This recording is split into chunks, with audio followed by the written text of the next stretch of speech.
Good evening, everyone. We're going to be doing a trade recap of the trade that I took today. Today, I took a short position to the levels of 27016.25 before that leg was offered, I did get stopped out with a 10:06 a.m. candle.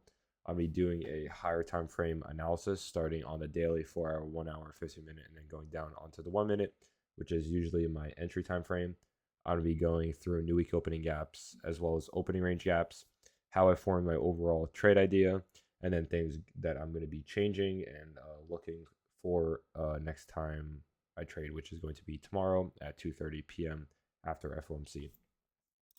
So overall, when I start my daily analysis, I always go on to NQM 2026, which is the trading contract for NQ of this month.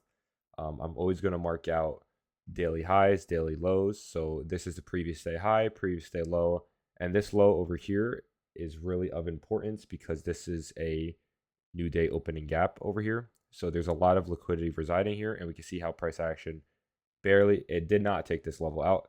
So now what I'm looking for is a potential retracement into here and then an explosion higher. Overall, on the weekly and daily time frames, I have a bullish bias, but the 4-hour and 1-hour narrative does not align with that yet. For me, this can mean two things. Price action is either going to respect the 1 week bullish bias and continue to rip higher, engineering sell side liquidity so we could take it out in a later time, or the 4-hour or 1-hour, we are going to rally lower and take this out. So obviously, what I'm paying attention to is these relative highs that we created, the 1-day BISI, and how we had to close below it. So then coming into today, I already understand I have this bullish bias on the weekly, but price action, as of let's say 2 a.m., we've had this inside candle. We took out this swing high, created relative highs, and had a strong rally away. Whenever I see a signature like this, I already understand that we may be in a retracement and that we may be engineering buy-side liquidity over here for us to take out in a later point in time. So I'm paying attention to this very large volume imbalance. This is a volume imbalance because there are only wicks. There are no body overlap here. This is not considered a liquidity void because there has been trading inside of here. So obviously, I'm going to be aiming for this candle right here. And this right here is the Asia session low. So then when I go onto the lower time frames, you'll see what I mean by that. But yeah, we can see this volume imbalance, which I was very much paying attention to. We see over here, we just went down onto 4-hour time frame. This is a swing low and how we took that out with the London session and how we had a strong close below that on the 4-hour. Then on the 6 a.m., we once again had a strong close lower, creating relative lows. We see how on the 10 a.m., which is AM silver bullet open, rally higher into the 1-day BISI consequent encouragement, as well as into this candle, and then we can see a strong rally lower. So now what am I going to do? What I'm doing in my analysis is I'm going to hop down onto the 1-hour, and majority of my focus for my trading session is on the AM silver bullet as well as the opening range. So from 9:30 to 11, I'm going to be looking for a trade. So now when I hop down onto the 1-hour, understanding everything that's happened on the 4-hour, understanding that we may be in a 4-hour retracement back into this volume imbalance, I'm marking out swing lows that fail to tap into that. Since this is a very important area of liquidity where there's no trades present, this is an area of interest where I expect price action to draw back into. So we see the swing low once again fail to tap into this, and we can see how today that marks the low of the day. Also, if we do the standard deviations from Asia, we can also see, if we do this, the -3 standard deviation marked to the tick the low of the day. So we have this, I'm not sure what this price level is, but you could just imagine a line. We were just barely off of that. So overall, I'm just trying to prove that there is an algorithm, there is something that is occurring here. We can see how we took out the swing low perfectly, and then we had a strong rally higher into this buy-side liquidity, into this 1-hour SIBI. So coming into this, understanding that we're overall bearish, I had this 1-hour SIBI. When do I want to see price action go opposing to my bias? The opening range, which is oftentimes referred to as the Judas swing.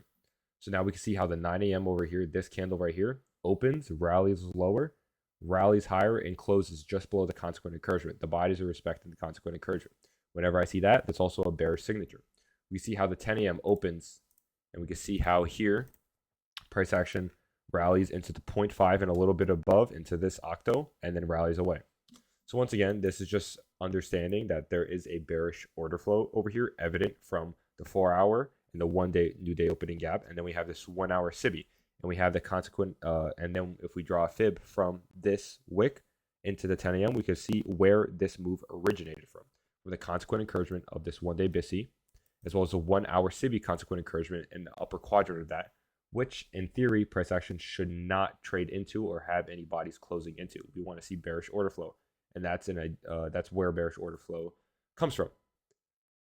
And now we're going to hop down onto the 50-minute. On the 1 hour over here on the Asia session, we see this 1 hour inversion fair value up and how price action uses that, closes below. And we have this balanced price range over here.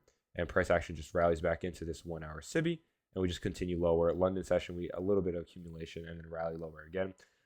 What you have to understand is in this entire daily move, this is the premium. This is the discount. So when you are trading inside of this 1 hour SIBI, so below the midnight opening range, as well as below the weekly or the midnight open and the weekly opening, there is a chance where you may get stopped. And this is really not a super forced trade, but it's not in a premium. It's more in a discount of the current price, like of what I expect price action to do. And I understand that this is a riskier trade to take. So yeah, just understanding that we have this high, low, higher high, lower low, breaker block, extend it out in time. You see how we use that here, strong rally away. So now understand this 1 hour SIBI, all this confluence is I want to see a bearish move. So now we hop onto this 15-minute. There's not much I really do on the 15-minute other than if there's a 15-minute SIBI or 15-minute BISI. I see how in the upper quadrant of this 1 hour SIBI, we have this very nice 15-minute SIBI. So price action has a large probability of rallying up into here, not so much inside of here since this is balanced. There was trading inside of here. But here, there was no trading, so price action has to offer fair value to this gap. Price action does. We see how we respect the consequent encouragement. And then we have a strong rally away into these relative lows, as well as this sell-side liquidity, which is the swing low of the New York AM session. And then over here, if I draw this out in time, once again, we can see this is the London session of a prior day, and this is another important swing low, And usually, whenever you have these -2 standard deviations, -2, -3, we want to use swing lows close to that. And we see this very nice volume bounce over here and how price action uses that. So now we just hop down onto the 1 minute. And now what am I paying attention to? So once again, let's mark this out as a 15-minute SIBI. We have price action open and rally lower. How large is the opening range gap? Okay. We understand that the opening range gap is 266 handles. Overall, I do not want to see price action rally to the consequent encouragement or else my bearish bias is invalidated. Price action, as we can see, respects the 0.75 level almost perfectly and rallies away from it, targeting sell-side liquidity. That's me understand that we are in bearish order flow and confirms my overall bias on the day. And now I had a profitable bias. Coming on to the new week opening gap time frame, we have the opening or the new week opening gap over here, another new day opening gap, and we have a new day opening gaps from the prior day, from previous days, and how we do rally lower into that, and we trade around it, fluctuate, and trade away from it. So with understanding the opening range gap and etc., confluenced with everything that we've just done from the 4 hour, 1 day, 1 hour to 15-minute, now I want to see simply a fair value up form after a swing low is broken. We want to see a close below. So now what we have is opening range. We have this opening, 930 open. We rally lower. We take out sell-side liquidity here, relative lows, sell-side liquidity, and we create relative lows right here. So I understand that price action has smooth lows right here. And this is also pretty smooth with the bodies. And overall, once again, on the 4 hour, 1 hour, 1 day, we have sell-side liquidity here, as well as a volume balance that I want to see price action target. So now I'm paying attention to fair value gaps that form. Once again, this is a BISI, 100% a BISI, but this is not what I'm paying attention to. This is the gap that I'm paying attention to, that I want to see price action draw into. More specifically, it's more of this. This is the gap that I'm paying attention to. But if I draw the entire thing, this is the 930 fair value gap or a 1 minute BISI that I want to see inverse. So now what does price action do? We trade into the upper quadrant. Once again, 943, create this low, high. Then at 949, 950, we have the strong displacement lower. What do we have here? 950 macro. Doesn't mark the exact high, but it's just after the high is made on the New York AM session. Then we see the strong rally away. I put my entry at this 930 low, just a little bit inside of this 1 minute SIBI. And at my stop loss, right here at this at the open of this bearish candle, and we can see how I get stopped just the tick. And then if you look at ICT had his stop loss over here, and other traders also had the stop loss over here. So coming into my notes, does price action rally into the where I expected price action to rally into, which was this low specifically? Yes, price action does offer that at 10:50 a.m., which is the starting of a new macro. Why was I not able to capture this move? Simply because I got stopped out. Did I have a profitable 1 day, 4 hour, 1 hour analysis of what I expected price action to do? Yes. Instead, what I should have done is have my stop loss way higher up, and then I could anticipate a rally lower. What's really interesting and what I really want to highlight is that price action has a very nice stop on here. So this is known or referred to as a turtle soup.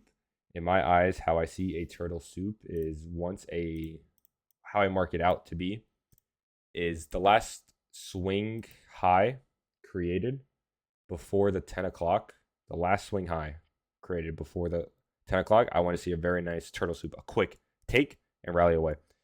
And we see how this turtle soup also created a very nice inversion, or a very nice BISI and fair value up, that we could use to see price action rally lower.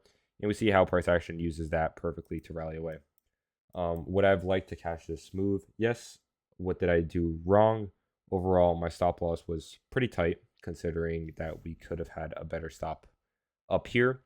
Price action overall in my head didn't necessarily have to rally into here because we had all these SIBIs, 9:30, 15 minute, and 1 hour, everything like that. So I didn't really want to see price action have such a deep retracement, but we did. So next time coming into this, I will respect my model even more by having my stop loss where it should be, and then I would be able to catch this very nice 3-hour trade. So yeah, that was overall my trade recap of the trade that I took today. Sadly, it was a loss, but you can see how a losing trade did have a profitable bias and how I came to that bias. And after much more thought of how I took this trade, it leads me to question whether or not this is an A+ trade, but rather a B+ trade. Should I only look for longs when we are below the midnight open, or should I just overall avoid a day like today that distributes way before the 9:30 open, and instead focus my energy on a day like tomorrow or the day after? So yeah, food for thought. I hope you guys enjoyed today's video. Just something really short and quick, trying to get back into the mojo. Going to be doing trade recaps similar to this, daily recaps, Sunday recaps. Also going to be posting shorts more consistently, just trying to boost my my exposure and overall my consistency within the market. All right, I hope you guys enjoyed, and have a good night, and I'll see you guys tomorrow. See ya.